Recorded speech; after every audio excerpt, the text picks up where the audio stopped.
Hi, this is the CROSSCALL M5 and I'll show you how to create home screen folders on this device.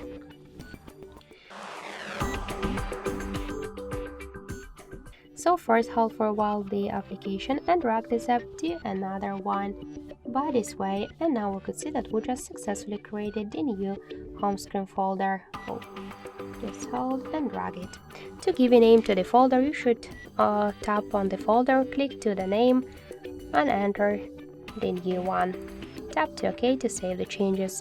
Just to move folders here on the screen or between the screens, you should just hold and drag it. To remove the application from the folder, you should hold it and drag it to remove icon, but if you want to stay with this application on the home screen, hold it and drag it to the home screen. Also, if you want, you could remove all of the applications with a folder together. Just hold it and drag it to remove icon.